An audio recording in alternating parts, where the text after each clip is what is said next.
Thiruvananthapuram corporation അങ്കണത്തിലെ ബി.ജെ.പി. കൗൺസിലർമാരുടെ പ്രതിഷേധം രാഷ്ട്രീയ പ്രേരിതമെന്ന് മേയർ ആര്യ രാജേന്ദ്രൻ.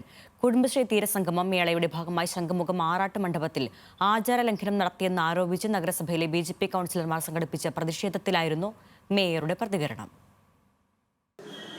കുടുംബശ്രീയുടെ ഭക്ഷ്യമേളയുടെ ഭാഗമായി ശംഖുമുഖം തീരത്തെ കൽമണ്ഡപത്തിൽ മത്സ്യമാംസാദികൾ പാചകം ചെയ്ത് വിതരണം നടത്തിയെന്നാരോപിച്ചായിരുന്നു ബി.ജെ.പിയുടെയും ഹിന്ദു സംഘടനകളുടെയും പ്രതിഷേധം. എന്നാൽ ഇവരുടെ വാദങ്ങളെ പാടെ തള്ളുകയാണ് മേയർ ആര്യ രാജേന്ദ്രൻ. വരാനിരിക്കുന്ന ഉപതെരഞ്ഞെടുപ്പ് മുന്നിൽ കണ്ടുള്ള രാഷ്ട്രീയ നീക്കമാണിതെന്ന് മേയർ കുറ്റപ്പെടുത്തി. സമരം എപ്പോഴും നല്ല കാര്യങ്ങൾക്ക് വേണ്ടി നമുക്കറിയാം, കേരളത്തിന്റെ ചരിത്രത്തിൽ ഒരുപാട് സമരങ്ങൾ തന്നെയാണ് നമ്മളെ എങ്ങനെയൊക്കെ ആക്കിയിട്ടുള്ളത്. പക്ഷേ ഒരു രാഷ്ട്രീയ ലക്ഷ്യത്തോടുകൂടി ജനങ്ങളെ ഭിന്നിപ്പിക്കുക എന്ന ലക്ഷ്യത്തോടുകൂടി നടത്തുന്ന സമരത്തെ ഒരു കാരണവശാലും ജനങ്ങൾ മുഖവിലയ്ക്ക് ഇടക്കില്ല എന്നുള്ള വസ്തുത തന്നെയാണ് എല്ലാവരും മനസ്സിലാക്കാനുള്ളത്.